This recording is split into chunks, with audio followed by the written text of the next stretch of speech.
Bonjour à toutes et à tous. Je suis Yvon, fondateur de la chaîne Formatips. Formatips qui est une chaîne 100% formateur et monde de la formation et dont l'objectif est de réunir les formateurs et formatrices, notamment sur leurs pratiques, des conseils, des tutos, des vidéos, sur l'actualité, notamment les outils qu'on utilise au quotidien.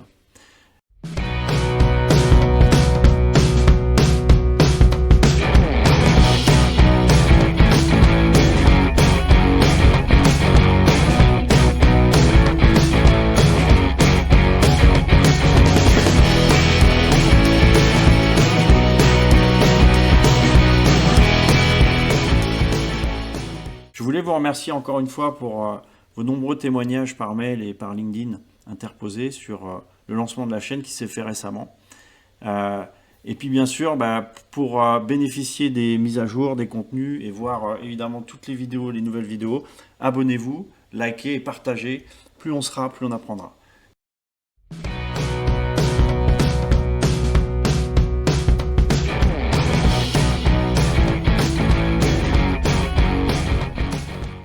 Sur le Formatips numéro 3 d'aujourd'hui, je voulais me consacrer un petit peu aux nombreux changements matériels, notamment qui se sont produits sur les dernières semaines. Encore une fois, on a dû tous s'adapter. Moi, principalement formateur du terrain, j'ai dû aussi m'adapter pour faire de la visio et de la téléformation et de la formation à distance.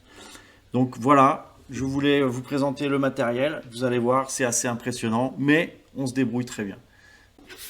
Avant, mon bureau, c'était ça. Aujourd'hui, mon bureau, c'est ça. Pas mal de changements, n'est-ce pas? Ben oui, c'est sûr qu'il a fallu s'adapter, comme je le disais. Et donc, on va passer en revue tous ces éléments qui paraissent un peu nouveaux, qui au début peuvent faire un peu peur, mais en fait qui se prennent très rapidement en main, et puis qui ne présentent pas tant de difficultés que ça.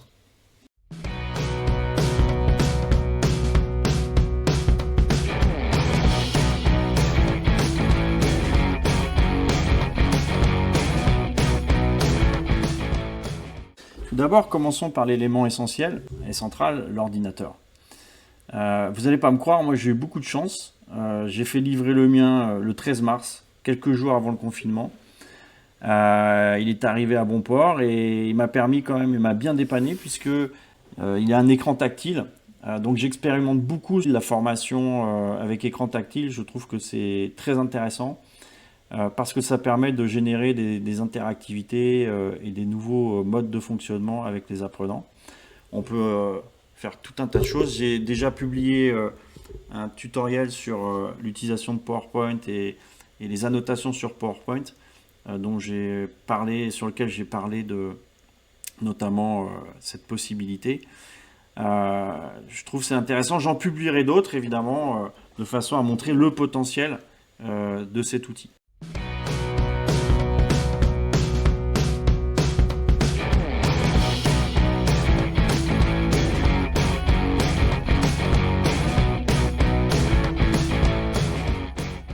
Autres éléments importants, vous l'avez vu, les deux écrans. J'ai choisi deux écrans externes, un peu plus gros que l'autre, afin de pouvoir afficher les compléments, notamment les dossiers, les outils, les applications que j'utilise. J'en ai un notamment qui est réservé complètement aux outils de visionnage de visio tels que Teams ou Zoom, étant donné que il nécessite une attention particulière. Donc j'avais pas envie de les réduire lors de mes formations et de mes visios. Je voulais voir les conversations, notamment aussi l'interaction avec les apprenants. Teams et Zoom font souvent un focus sur la personne qui parle, donc ça permet de voir qui parle lors de la formation et de pouvoir répondre, d'interagir avec la personne. Donc double écran, triple écran en fait, puisque avec mon ordinateur, j'ai un troisième écran. Le grand écran me sert surtout de relais avec les dossiers pour pouvoir ouvrir mes fichiers, les enregistrer parce que je fais beaucoup d'interactivité aussi. C'est-à-dire que je fais des changements en live et puis sur les fichiers PowerPoint, Word, etc. Et je les envoie directement sur les outils de visio pour que les apprenants les aient en direct.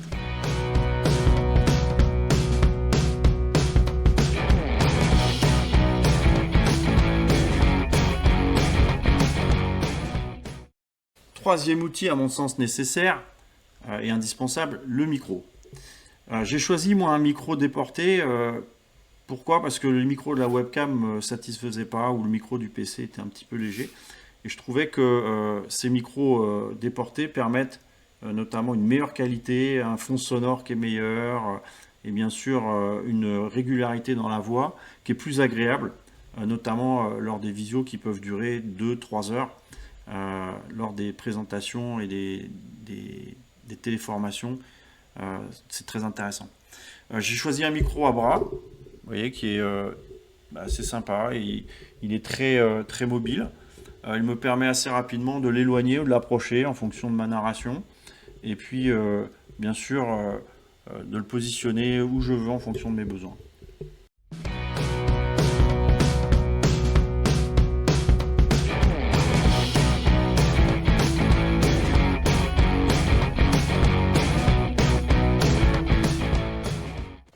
Matériel suivant, j'ai opté pour une barre de son autonome.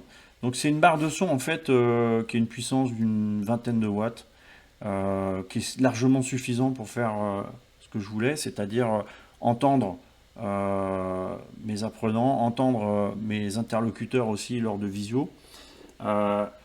Le son du PC, pareil, c'est bien, mais le fait d'avoir le micro et le son, ça crée parfois des retours d'écho pour les interlocuteurs qui ne sont pas très agréables.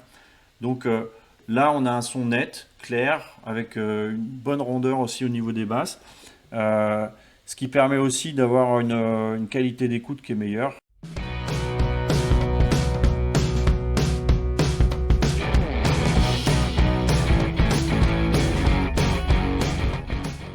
Point suivant, je voulais vous montrer un petit outil qu'on oublie souvent, mais qui est quand même qui s'avère nécessaire, voire indispensable, parce que lorsque vous avez tous ces branchements à faire, vous apercevez très rapidement entre les prises USB, les prises HDMI pour la vidéo, les disques durs externes, etc.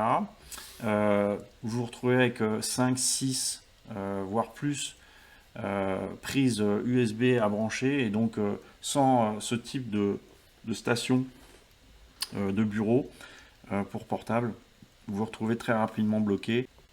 Il en existe même qui permettent de se brancher notamment sur les dernières générations de PC avec prise USB-C pour alimenter, ce qui fait que vous ne branchez qu'une seule prise USB, ce qui vous permettra juste avec une fiche comme celle-ci de brancher sur votre PC et d'avoir tous les éléments, y compris la charge de votre PC. Donc un confort supplémentaire pour pouvoir n'avoir qu'un seul branchement.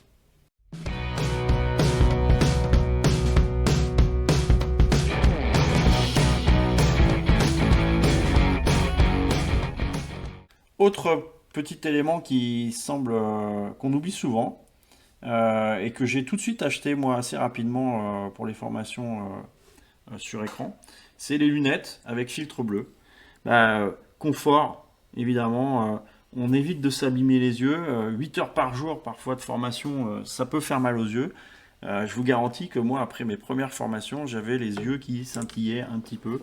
Et donc, après avoir pu mettre ces lunettes, j'ai apprécié vraiment le confort. Voilà, je referai un petit tuto sur cet élément-là aussi, qui est facultatif, notamment, puisque je vous l'ai dit, moi j'ai opté plutôt pour un PC tactile. Si vous n'avez pas de PC tactile, évidemment, il ne vous servira à rien. Mais je ferai un petit tuto sur cet outil, et notamment l'utilisation du tactile en formation à distance, puisqu'il y a un gain de confort pour moi qui est assez remarquable. Voilà, c'est terminé pour ce format tips numéro 3. J'espère qu'il vous aura plu. N'oubliez pas surtout, si vous voulez être à jour du contenu, être tenu informé des nouvelles vidéos et des dernières sorties, de vous abonner en cliquant sur le petit bouton en dessous de la chaîne. Et puis de mettre un pouce aussi, c'est toujours sympa, ça encourage. La chaîne est 100% bénévole. Je vous souhaite une très bonne continuation. Prenez soin de vous surtout. À très bientôt. Au revoir, salut.